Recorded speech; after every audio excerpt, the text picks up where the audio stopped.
welcome to another program in our series, Freethinking Forum. I'm Bill Weir, the producer and host, and I'm delighted to have with me the author of Move Upstream, a call to solve overpopulation. She has been an activist on this issue for over a decade, over 2 decades, and an advisory board member of World Population Balance, where you've helped to bring the issue of compassion and critical importance. Karen, welcome to the program. Well, thank you for having me. And Karen, tell us how you became an overpopulation activist.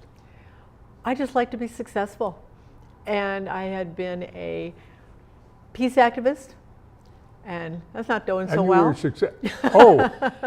And I'd been an environmental educator, been a sustainability advocate, organic grower. Director of Wood Lake Nature Center? Yes, all these things. And you get up in the morning and the world's not getting much better. And I think we have some of the finest environmental educators in the world right here in Minnesota, and particularly in the Twin Cities. But I feel like I'm a hamster in the wheel, getting up in the morning going, I'm working really hard, but I'm not getting anywhere. And then I met David Paxson, whom you know, the founder and of World Population Balance. And he brought me back to the issue which I had studied when I was a sophomore in high school. We had read The Population Bomb as a part of a group that I had been a part of, like a book group. And I said, of course, that's why we're not getting anywhere, because we've shoved that issue under the table. We have ignored it. We kicked the can down the road to do something more politically correct, to do something a little easier on the ears, a little easier on the heart, because it's a hard issue to deal with. And yet I realized that's why we're not being successful. So my journey to being an overpopulation activist was because I like to be successful. Well, good. And this is the most important one to be successful on. Absolutely. Well, because all issues. This is the root of many other problems. Exactly. And you suggest that we move upstream. Yes. A call to solve overpopulation. And what do you see as the barriers to understanding that overpopulation is the guilty party behind so many of our problems? Well, the barriers are, I call them a scotoma. Scotoma is a blind spot. It's like you can't see. It's very, very hard to see in our culture. It starts, I think, with a monotheistic culture, which puts humans at the center of the universe. And if humans are the central, the pinnacle of creation, then, are we? Then, well, according to the monotheistic stories, we are. Yeah. We're the center focus. Not like First People, Native American stories, where we're part of a web of life and connected to the web of life. We're the center focus. When you're raised in that culture of human, promote, you end up not being able to see you can have too much of a good thing. You can have too many humans. So I believe that's the biggest. Much as we like people, we don't want it covering so much of the earth that we can't grow food, we can't have wildlife. Right. And I think that's the biggest barrier, is the idea that we are not subject to the laws of physics, which we are, of course. Of course. So you can have too many geese, you can have too many deer, and you can have too many of us. That's the first thing you have to accept. When I was park commissioner, we had to wrestle with too many deer. Oh, I've been there. We do that all the time. We solved the problem, but again, those are hard issues, and I don't claim that this is an easy issue. I claim that if we ignore it, our other things that we want to solve will not be solvable. Now, you mentioned Dave Paxson, the president or chairman of World Population Balance, and he's been encouraging people to focus on having one child as a couple. Does that your approach as well? Well, my approach is that if people understand that we're overpopulated and they accept the premise, you have to accept the premise that we're at 5.5 billion people overpopulated relative to our resources. So we are, what they say, eating our seed corn. We are unable to keep up with even the renewable resources. So water is not being recharged, meeting the demand. We can run out of water. We are running out of, so how do you get to a sustainable solution? And the reason Dave and myself, yes, I do agree, came up with one child is because we waited so long that, do you remember the stop at 2 that zero population growth was doing?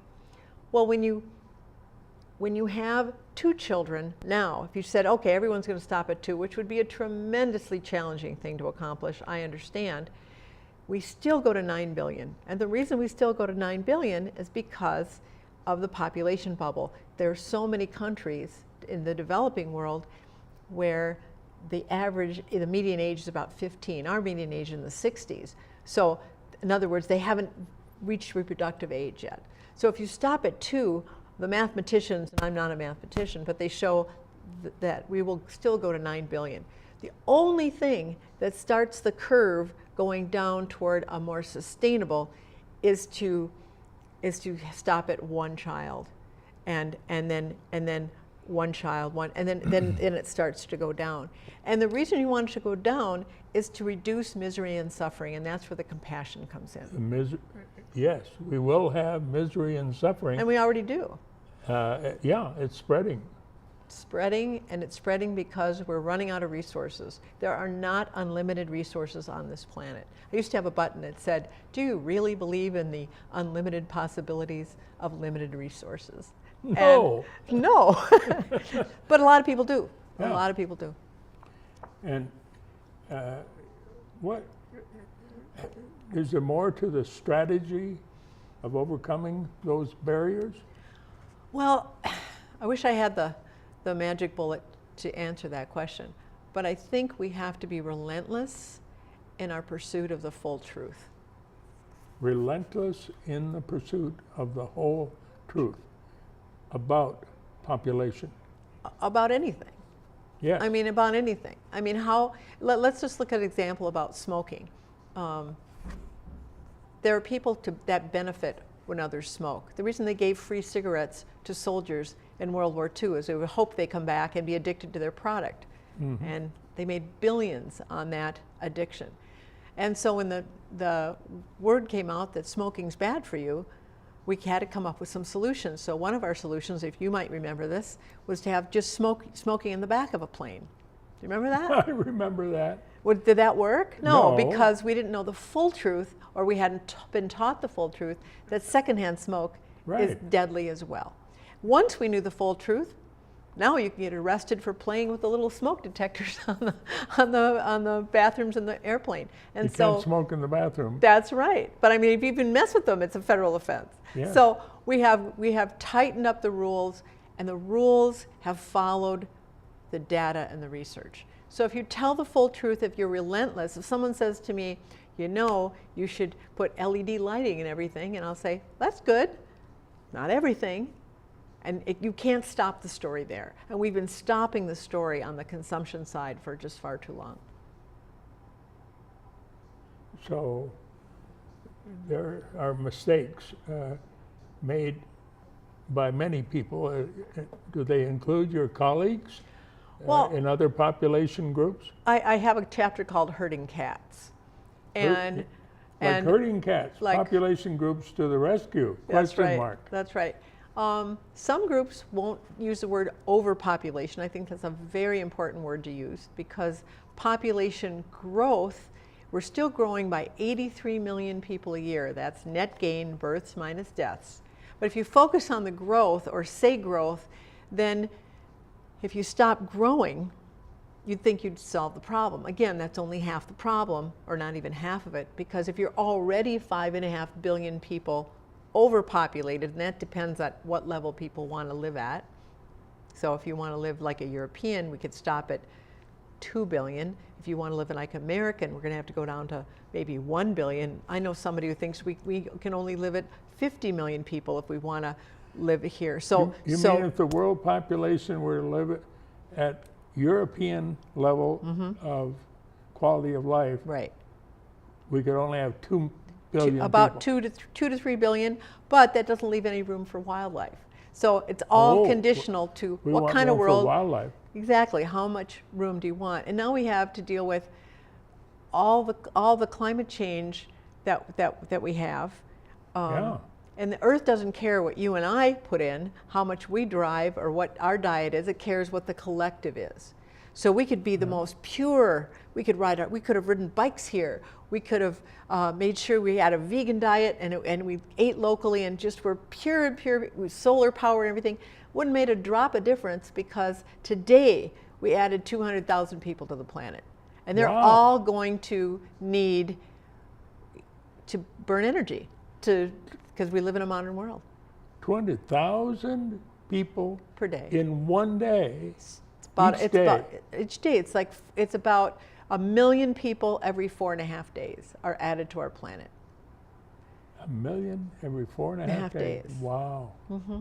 And when you say wow to me, I know you as an educated person.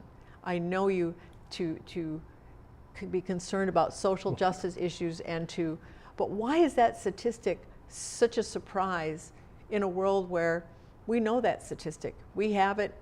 The census data is clear. It's there. You can just Google universal population clock. International population clock. It'll show the U.S. It'll show how quickly we're growing. But why isn't it on our fingertips? Why don't we know that? I mean, I do because I'm an activist. But and that's when I get into the issue of why people aren't knowledgeable about this. It's been buried. It's been pushed under the table because funding usually doesn't follow being truthful. Really? Really. Because it dances in that frame of reference of, oh, you can't really, a lot of people, including and especially some social justice activists, think that this issue is a permission slip for some of the most horrible types of eugenics and other things that have been perpetrated on humanity. And that's why I say it has to be couched in the compassion. Because in a world when we're growing so fast, I mean, here's the curve. We're growing like this and our resource sources are going like that. In that gap is suffering and misery. Yeah. We've only been trying to lift up the resources and not curb us down. So as we go up, and we go up for many, many different reasons, better health care, better ability to save babies that are 1.5 pounds because we have better technology. And what you have in that gap is so much suffering. So you have to realize that you can't just see, oh, we're going to invent, solar paint and solar houses and wind, because you can't chase it. It just keeps getting bigger and bigger. The gap is so big. And it happened. And my father and mother are 91 years old, I'm happy to say, and in good health. And in their lifetime is when we added these 5.5 billion people so they were born into a sustainable world. That is the shocking thing. This did not happen over 1 million years. This did not happen over 1,000 years. This happened in one person's lifetime. So you see that it was sustainable up to, what, 1930? Yeah, about 1930. Yeah. Yeah.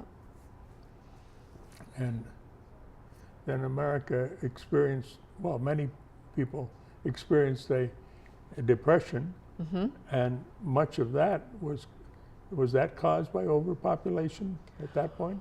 Well, it was caused by a lot of demand, but it was caused by really bad farming practices, and some natural causes as well. And thanks to some people at the University of Minnesota, we were creating far more on an acre of land now. Right. And that's the yin and yang of being successful, is that when you can increase a corn yield per acre, you can feed more people. And when you feed more people, not unlike other species, you get more people. And now you got to increase the yield. So you are a cat catching and trying to catch its tail, and pretty soon it's gonna collapse. But so we just have to face up to the overpopulation as a primary problem and make our other decisions within that Right. Understanding. I think you have to see that you have to put humans on the same scale as you put any other species. And that's very, very difficult to do when you've been raised your whole life to say, no, humans are divine, they're miracles, every baby's a miracle, that kind of thing. And what happens is that it's almost like they can't hear you. I've talked to many people who say, oh, no, it's just consumption. If Americans just weren't so greedy and consumptive, and I'm not saying we're not consumptive, but it's much more. It's much more than that. I was in China last year, and the Chinese that I met did not have very much in the way of material things. Yeah. They didn't all have cars. They walked everywhere, bicycled everywhere, but had tremendous pollution and tremendous devaluation of life. That's the thing that I think, when there's so many, it's devalued. I asked them what they did on the weekend. You know what they told me? They said, what's a weekend? Because if you don't show up for work, they'll just replace you. There's so many other people. Well, Karen, I sense that your book is making a unique contribution to the overpopulation literature. How would you describe that? Well, what I've taken on in this book is the idea that overpopulation activists need to be partners with everybody else, with people who are social justice activists. How do you have world peace when you keep adding more people to an area that now has to go struggle for more water and more resources, and how do you have peace? I mean, you're going to start there's that tension. In fact, you could say that the whole situation in Syria, which is just so horrendous and horrific, started with overpopulation. Yeah. Because you talk about overpopulation often in more developed countries, put carbon in the air, changed the climate, created a desert, their crops were failing, people move into the cities, and then you have the different religions that fight each other. And I'm oversimplifying, I realize, but we have to look at that bigger upstream perspective and say, when you put all these people into the same spot and there's not enough resources, what do you expect to happen? Peace and justice and kumbaya? No, it's going to be fighting and war and all the different things. And so I think that my perspective is that if you want to be successful, if you want to make the world a better place, we have to lift up the rug, take overpopulation out from under the rug where we put it, and stare it square in the face. Well, I hope a lot of people will hear you say that. I know you give excellent presentations. Thank you. We had one at church, and you've spoken to large crowds, haven't you? I have. And you're going to United Kingdom? I am. Oxford University, the Green Economics Conference is coming up in June June 10th through the 17th. I'll be there. Good. As a guest of Population Matters. They're another great group that is doing some wonderful things on this issue. So you'll be able to share. I hope so. A lot of copies of this book. I'm bringing 200 with me. I hope to not have to bring any back. I hope you have occasion to order more shipped right away. I do too.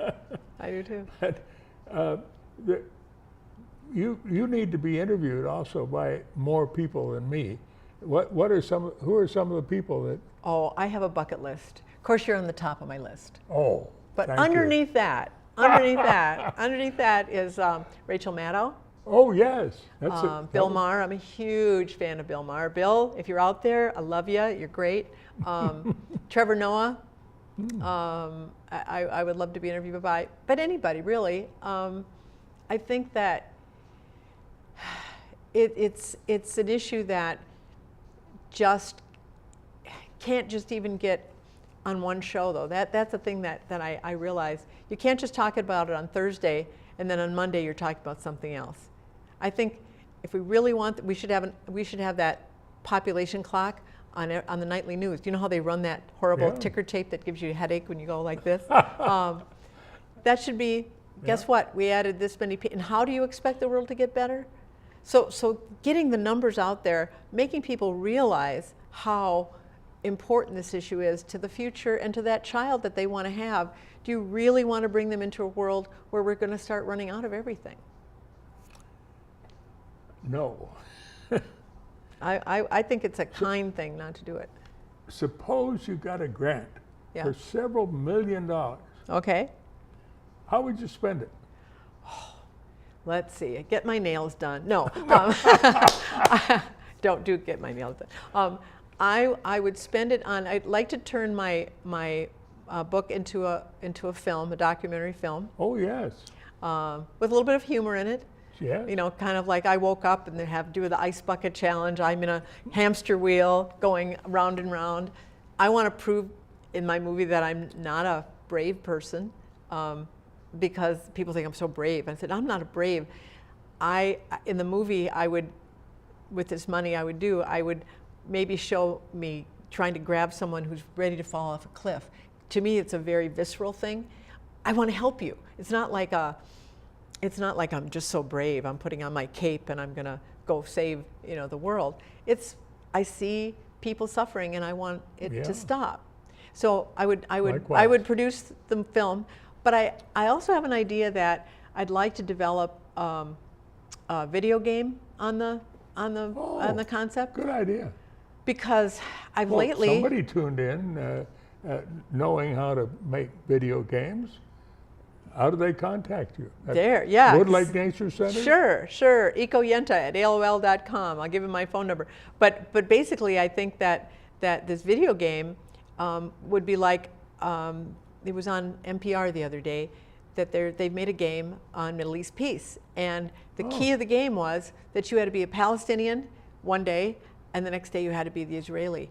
And each of you had to make these decisions and see the consequences. I think you could do that. And I think young people would get this issue in a way that, a lot of people aren't reading anymore. And this can't just be an intellectual exercise. It has to be an emotional connection that says, oh my goodness, your job in this Move Upstream game is to make the world a better place. And you'll have all these tools, and you're gonna get green shopping bags, and you're gonna do all the stuff, and you're gonna be a vegetarian, and you're gonna be an organic gardener, and the next day it doesn't get better, and so you're gonna have all these options, these choices. Just an idea. Those are two things I would do. Good. And you bring out, I think, a sense of growing compassion. That's one of the issues, is helping people get away from self. Well, not just self, but also there are organizations that are really, really, their rhetoric is so anti-immigrant, and really? And because the United States is overpopulated by about 150 million people relative to just our water resources. So we're overpumping our aquifers, but come on in. And it's a very delicate and it's a very tight rope to walk, but we cannot have any dialogue which can remotely feed the haters and the xenophobic people, because it has to be from a compassionate place where we deal with this issue. Now we only have about 4 minutes left. Oh my goodness. There's so much more. Are there success stories that you know of? There are. In Thailand, they were successful in getting their family size down from 7.5 for women down to 1.5. Really? It was hugely successful by doing a very, very comprehensive family planning program. It helped with reduce AIDS. It was just tremendous. Iran did it, but more from a government standpoint, but they just used the Quran and said everyone needs to get birth control. And then Italy has I mean, there you have the center of Catholicism, but Italy's not growing. The Italian women are very, very educated, and they're just going, no, I don't think so. So I mean, through education, through programs, through government, and of course China saved 10 million people from starving by having their policy. I think it was implemented in a pretty draconian way. But yes, there have been success stories. Well, let's see if we can wake up the United States to I'm trying. get aboard. What path should we take? Well, I think the path we're going to have to take is grassroots. I just don't think it's going to come from top down. It's got to come from bottom up. Not right now, anyway. No, not right now. But now you've got a new book out too. I do. A pocket, Organic Dreams and Pickled Nightmares, a pocket full of political poetry for the resistance. Yes. And I saw a poem in there about the BBC, the British Broadcasting Service. I'd be happy to read it. This is a poem that I wrote. See what you think.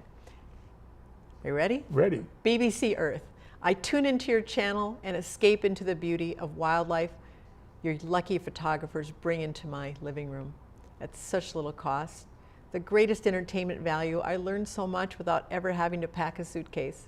I am fascinated with creatures I will never see. They come in vibrant colors, and I laugh at their antics and cry at their demise. But I'm mostly crushed by the silence of your dialogue. You let us off the hook. You never put us on trial. In all of the hundreds of shows I've watched, you never say that nature's demise is caused by our overwhelming growing numbers.